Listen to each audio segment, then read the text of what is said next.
Well, Tom certainly got their attention with the notion of some of the craziest humans to ever serve. He had the perfect mood for a horror story too. It was dark and stormy, the only light in sight being that of torches and the warm hearths. He didn't have the faintest idea if this was in any way, shape or form a good idea, but he knew Unkai was already scared. So maybe tough love would work this time around. The soft and sweet approach had already failed, by the sounds of it anyway. Well, this should be good then. What did they do? Sing their opponents to death? Balathon chuckled, as the lizard started to slip from his shoulder. The little critter was somehow not smart enough to work out that its perch was moving, said perch being Balathon's shoulder.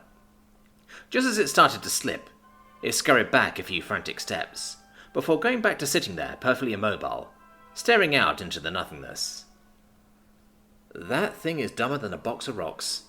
Anyhow, Tom sighed, finding he had already forgotten where he was going with this before snapping back to it.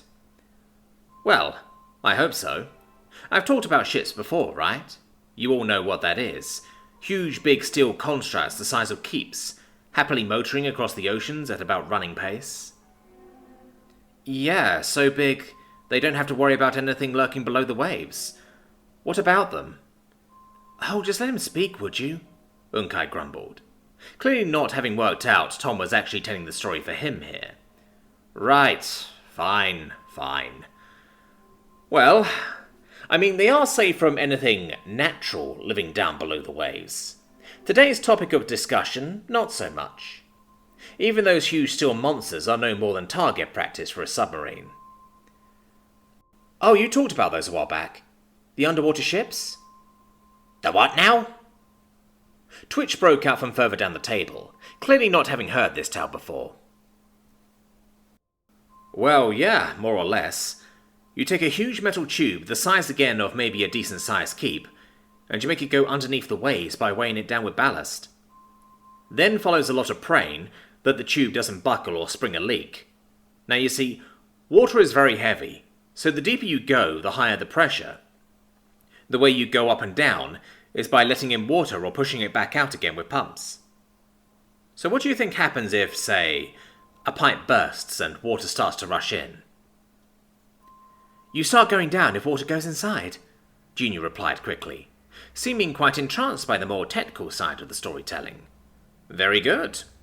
So now, as you sink deeper and deeper, you struggle to fix the leak until the pressure is so high, the jet of water coming in will literally cut your hand off, so you aren't fixing that.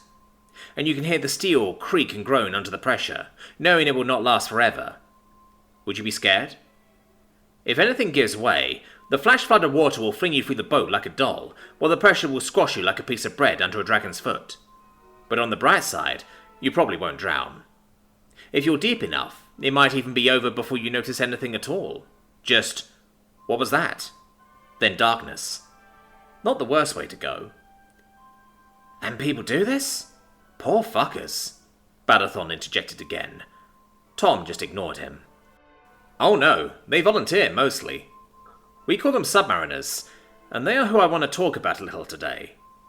They are the walls of the oceans, and all who tread it do so at their mercy. They are all completely crazy if you ask me. They run silently beneath the waves. The perfect mechanical predator, just waiting for its moment to strike. So those on the surface will live in fear too during times of war. The first thing you might know of a submarine being the wake of a torpedo, just before it blows your ship clean in half. I think you made your point, Tom, Kakashi intervened, looking like he at least thought it was time to get to the story rather than the lesson. Right, yeah, sorry. Remember that film about the planes that did, well, not so well at flying? The funny one with all the failures of engineering? Oh yeah, that was hilarious. Balathon chuckled nonchalantly. Why have I not been around more for this stuff? Twitch once again interjected, in a humorous tone. 'Cause you aren't part of the special club. Duh. Hang on, Junior then let out, seemingly having worked out where Tom was going with this. Oh, don't tell me you... Oh, yes we did, Tom replied with a smile. People went below the waves in some barely working wooden canvas bucket of disappointment? Junior questioned, with a horrified expression on his face, likely trying to work out how many lives that could have cost. Well, not canvas, otherwise it's pretty accurate. Even about the same time period, surprisingly enough. Most early subs used boilerplate riveted together. It wasn't very good at all, really. Oh, gods above. Oh, it gets better. No. Yes, it does, I promise. This brings us to the tale of the German submarine, U-96.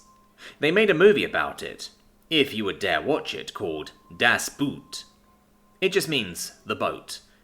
It's great, I promise. Why do I get the distinct impression you are lying and just want to see someone shit their pants? Unkai protested. Well, it would be very funny for me at least, Tom sniggered in reply. I'm starting to wonder if we get to hear the story or not, Kakashi shrugged, leaning back in his chair while most of the other guards remained hunched forward. Patience now. Tom has never been swift about it when it comes to saying what he wants, Anchor added in, with a fair amount of mirth in his tone. Hey, come on now, I'm trying to tell a scary story here. And next up, I'm sure it'll be a slew of important numbers about this here submarine. No? No, Tom replied, hoping he was doing a good job of looking unimpressed, all while he mentally noted that, yes, he really should skip the numbers. Anchor didn't look terribly convinced, but the big brute didn't make any further comment. Okay, so I want you to imagine this, if you can. You, and I do mean all of you, all the guys here at the keep, because the girls aren't allowed in, have been stuck together in a metal tube about as long as the keep is wide, and only as wide as from the bench to bench here where we are sitting. You sleep in shifts, because there aren't enough beds. You work around the clock. The air is days old and it stinks of rot, piss and decay as your food is going off. Your water is weeks old and everything is cold and wet, as water condenses on the cold steel of your prison cell.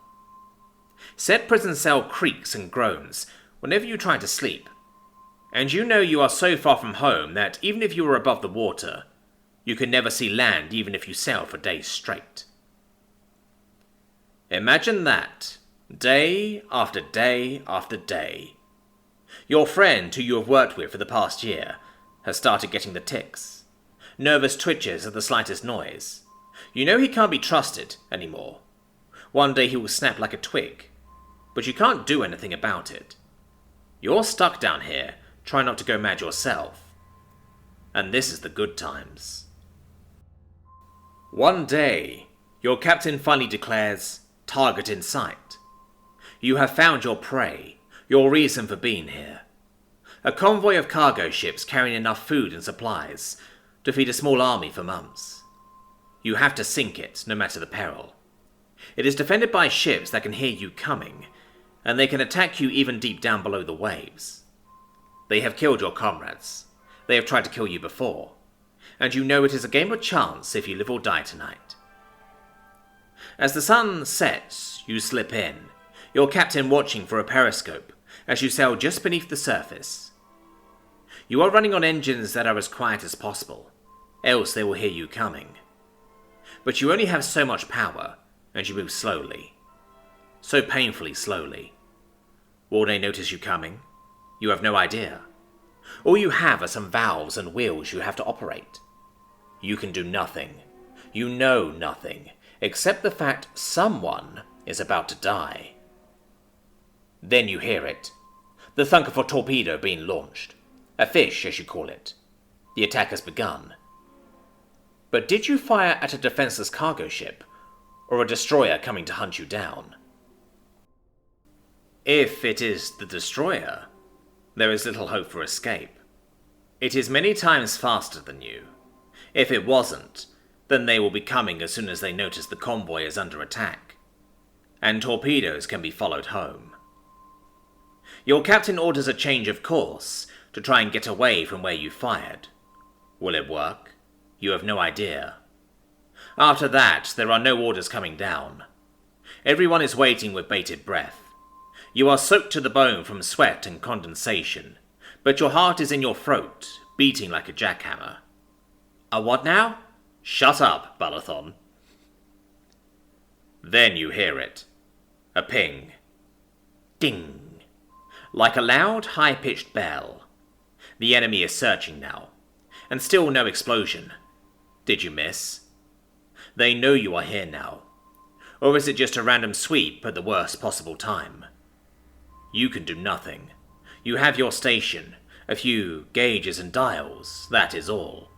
Still no orders. The ping sounds again. Is it getting closer?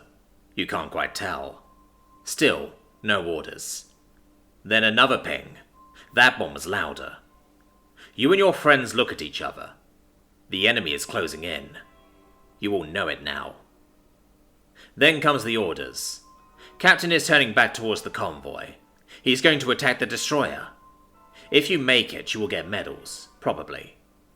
If you don't, your parents will. Another thunk, you fired another torpedo. If it hits, the ship will be little but a smoking wreck. You will wait. Another ding. It's definitely getting closer. The captain orders dive to 100 meters. Did you miss? No. It's not been long enough. You concentrate on your work. Forward tanks to be filled fully. The seconds tick by as the boat starts to pitch down into the depths, towards both safety and death. The hull creaks and groans as you descend. Still no explosions. You must have missed every shot you took. You're too deep to fire now. The enemy is coming for you, and they are coming with a vengeance. You attacked what was to feed their families ashore, the life of their nation. They will see you dead. The faintest thump is heard amongst the creaking, and the sound of the engine spinning up to go faster, and no order to level out is given. You pass 100 meters. Then an ear-shattering boom rocks throughout the sub. The lights flicker and die, leaving the boat black as pitch, the panting of terrified men. All you can hear past your ringing ears.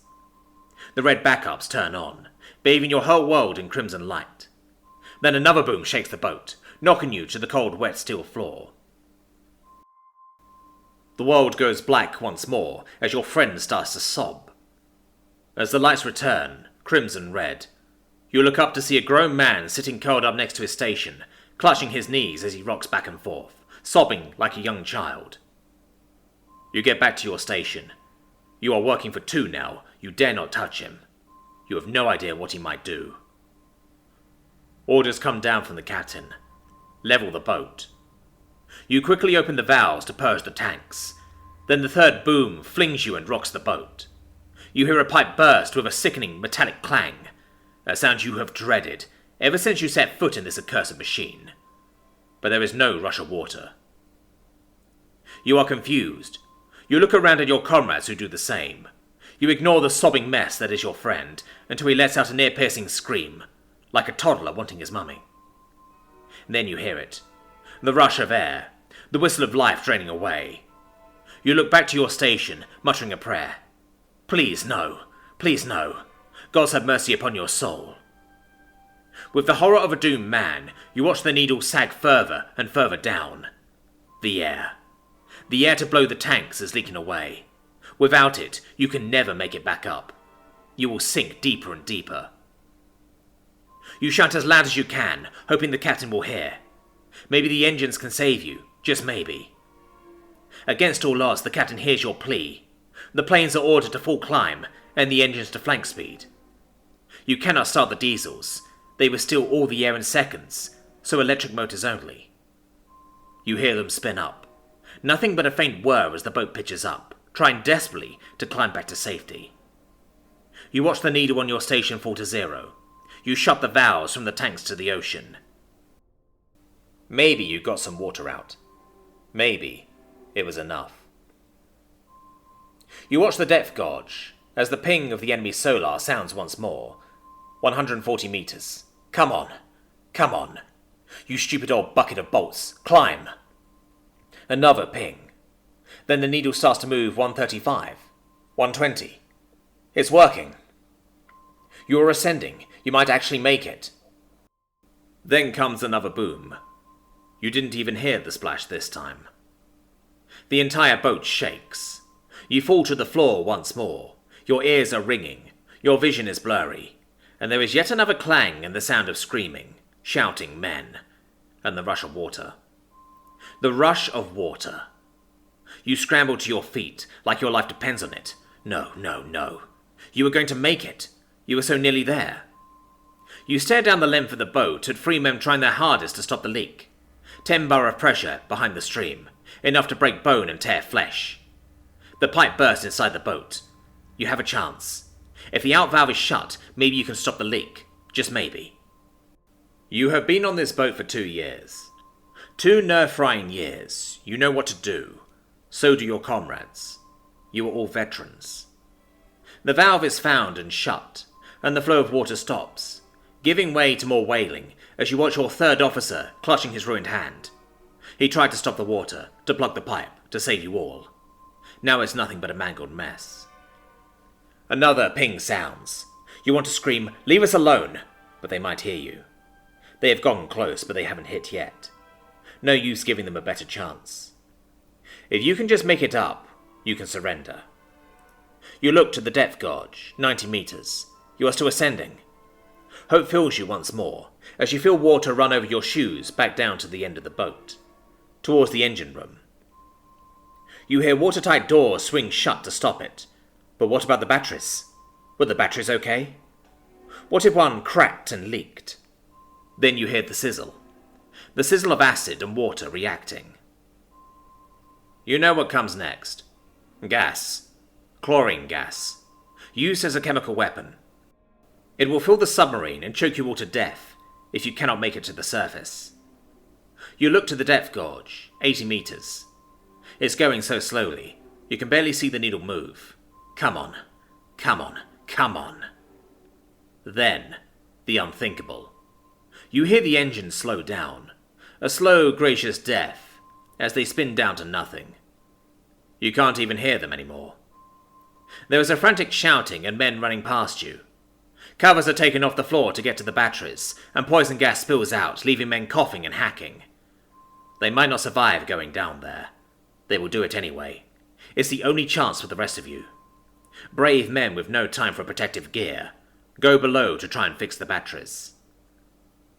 It could work, but you don't believe it. Next to you, your deranged friend is wailing like a child once more. You just watch the gorge. 80, 85, 90, 100, 110, 125. The world goes quiet around you. The lights flicker, and you hear a faint sonar ping. The enemy has passed. Soon you'll be too deep to hit anyway. The creaking returns, the hull already battered by the explosions, put under more and more strain as you dive back down. 140 meters, 150. You don't know how deep you can go. The gorge goes to 200. The red zone starts at 150. You have once been to 170, but the boat was new then, not 2 years old. There is rust to be found, dents and scrapes. A loose bolt somewhere, maybe. 150 meters. You watch the pipes above your head as men frantically work. Poison gas is filling the boat and you cough. You cough your very lungs out. It burns. It burns in your eyes, your nose, your throat and lungs, and you squint. You watch the gorge. There is nothing else left to do. Around you, men give up and sit to pray, while others work, trying desperately to save the boat. You hear the captain bellow orders, but it is too late. The boat is slipping. The angle increases as water runs to the rear. It is nearly 45 degrees now. Men start to slip, bashing against steel bulkheads on the way down. They are probably dead. They are lucky. You think of your family back home, your mother and father, your wife and child. You will never see them again. 180 meters. The boat shudders and groans. It threatens to collapse around you. You hear a pipe forward burst. Men springing into action to fix the leak. 200 meters. The needle goes outside the gorge. You are in uncharted territory now. Is there a bottom beneath you? It would only prolong your suffering. Another pipe goes right above you, spraying you in ice-cold salty water. On instinct, You spring to your feet to shut it off. The valve won't even budge. The pressure is too great. Your comrades try to help you. A large wrench is put on for more leverage and you pull. You pull for all you are worth, like it would make any difference. The valve moves. It turns and shuts off the rushing water. You did it. You cough and splutter as you force your burning eyes to open once more. You can feel them melting in your skull as you want to scream, but it will only make the pain worse. You watch the gorge. It is off the scale now. You guess 240 meters. You haven't heard of boats going this deep before. Another shudder, and the sound of rending metal. You look down towards the rear of the boat as it slices deeper into the dark depths of the ocean, and you watch as the bulkhead twists and bows. The aft section just collapsed. Everyone there is dead. You will follow. You watch the door bow and creak as men go to try and reinforce it with whatever they can find. You pray. You pray that someone will take care of your wife and children. Then, the bulkhead blows. 2 men are sent flying along with the heavy, solid steel door. They are smashed to pieces against the hull. And you stare at death itself. The column of water, oil, men, and machinery bursts forth from the aft of the ship, and all you can do is stare. It is over in the blink of an eye as the rising water engulfs you. Your ears pop, and your eyes are blown out of your skull as you are hurled like a doll upwards towards the front of the boat. Your body is battered to pieces against the pipes, valves, handles, and doorways. You live just long enough to know what happened, before mercifully, your head snags a sleeping cot and is ripped clean off. A submarine and crew, never to be seen nor heard from again. 35 men, never to make it home. A single kill for a destroyer, which will return to her convoy happy in the knowledge she managed to save the lives of a dozen sailors, and who knows how many back home. All it took was the sinking of a mere submarine. Tom leaned back in his chair, quite pleased with his little story. The looks of horror on most of the guys' faces betraying that, yeah, he'd done just fine. Unkai especially wasn't looking too hot, nor was Junior, if he was being honest. Radexi was the first to speak, though. Okay, that was wicked. Not quite the response I was expecting, but okay. And you claim hell is full of fire, Anchor added with a grunt. Crazy bastards indeed. And you said they volunteered for such a position? Every last one, Tom confirmed. Whack jobs the lot of them, and brave beyond measure. I'm betting most were scared shitless throughout. Quite. So, Balathon, got your curiosity sated? Oh, yeah. Of course it's nothing I couldn't handle. Sit down and twist thingies. I could do that. Sure, buddy, Heron chuckled, seeming the least affected out of all of them. Then again, he could probably wake up with his pants on fire, and still take time to ponder if he could get in 5 more minutes. Good thing we don't have to do anything like that, eh, guys? Unkai questioned, looking around the table and receiving some nods and a few shrugs. Try not to think back on it when it's time for bed, or you're all alone up in the tower. You know, speaking of bravery and what people have to do, Unkai, you wouldn't happen to have any idea about someone who should probably really be doing something that they might be slightly scared to do now, would you? Tom, are you sure this is the time? Kakashi interjected, the silvered guard using a cautious tone. Well, from the sounds of it, the girls playing nice didn't work, so I'll put it straight. People have had to do things they don't want to for as long as people have been able to tell who they are in a mirror. Be they soldiers, flyers, God forbid a submariner, or even just a friend of someone. Or perhaps a bit more. Man the fuck up and get on with it, or I'm melting that metal down into something more useful. It could be a heck of a lot worse than having to spend time with a pretty and truly sweet woman. Unkai didn't immediately respond. Instead, he just looked down at the table as everyone else tried to work out what to say. So that's why you came over here and decided to tell a story? Well, that and it's been a while. I'm sorry I suck at this stuff, but you have it damn easy by comparison. So man up. Or would you have me believe you are more like the girls back home? Fuck no, I'll do it then. Balathon interjected, once more with rather forced humour. Shut it, kid, Anchor grumbled, in a deep, rather disappointed dad tone which did the trick for now. Junior just coughed a little uncomfortably, shuffling a bit further away on the bench. Redexi following his lead, all while Kakashi was staring at Tom, certainly not approving. Unkai stared at the table a bit more before looking up. Look, it's not that easy, okay? Really now? Tom cut him off. She's pretty, she's sweet, and she really needs you. We both know that, else you're a damn idiot. I also know you like her, even most of the kids do. So you get on with it. She could kill you easy, but so could Jarrex. You don't run away from him all the time and pretend he doesn't exist unless forced now, do you? No. He looked properly ashamed of himself now. Tom didn't know how to feel about it, but that was life, it would seem. Balathon looked like he was about to say something before a stern stare from Anchor solved that problem. People have done so much worse, but it gets better. You get used to it. Even the whack jobs who spend every day on an old death trap of a submarine. Sure, they still get scared when in battle, but that's what bravery is for. Every day, though, you get used to it. You can get used to a lot of things. Half a year ago, you would have given your left something to have been with Fengi, being what you needed to get used to. So come on, man. For the sake of being a dude, go get the girl. Laying it on a bit thick, don't you think? One of the swordsmen from Glira's crew added in. Tom didn't even know his name, or if he did, he had forgotten it. If that is what it takes, Tom replied flatly, looking back to the now thoroughly ashamed-looking Unkai.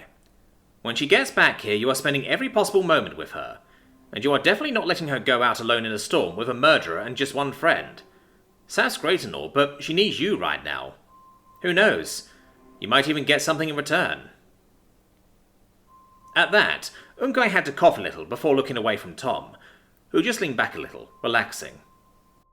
He'd gotten all tensed up with all that serious talk, which he really didn't feel like was his responsibility, and it was damn cruel to do it in front of all of Unkai's friends, but damn if he hadn't managed to avoid the responsibility before if the girls were to be believed. Deal? Deal, Unkai let out, with a sigh like he just lost his freedom, receiving a pat on the shoulder from Heron. Cheer up, man. It's not marriage after all, and she's not like Saf, I don't think. Yeah, no running around doing her bidding and sleeping on the floor. Who knows? Maybe you even get some, Balathon added, in his own sincere yet somehow still vulgar tone. Unkai didn't seem to take the latter remark terribly well, averting his gaze and looking back down again. Yeah, I think I've done enough damage. Do let me know if you would like to see a movie about that whole submarine thing, Tom tried in a more light-hearted tone. It didn't come across well at all. Maybe some other time. We do have this newfangled weekend to look forward to. Maybe then, Kakashi replied, seeming to at least appreciate the effort while moving a touch closer to Unkai, looking ready to give him a pat on the back, yet he stayed his hand for now. All right, yeah. I thought we only went with one day for now. For now. Once winter arrives, we will get plenty of free time. Anchor grumbled his consent, as all around the table, people seemed quite relieved by the thought. Not too fast. We have a lot of work to do that can still be done while it is cold outside, Junior added in, receiving some not appreciative glances for the trouble. He's right, though, Redexi defended, taking the time to glare at everyone, giving Junior the stink eye. What's the matter? You all gone lazy? Kid, I have been working since before your parents even decided to have you. Some time off is needed every now and again, Anchor grumbled, the rest of the guys, and especially Heron, nodding. Hear, hear. Hey, Tom, do we get to have a drink on the weekends too? I think that could be managed. It's almost a tradition to get shit-faced on the weekends back home. In future, though, it might be coming out of your own supply. All that money should be spent on something, am I right? I already made a list, Balathon proclaimed proudly. This is going to be the best winter ever. Just a bit lonely, eh? One of Glira's crew chuckled, raising a mug of water with a knowing smile on his face. Oh, shut up,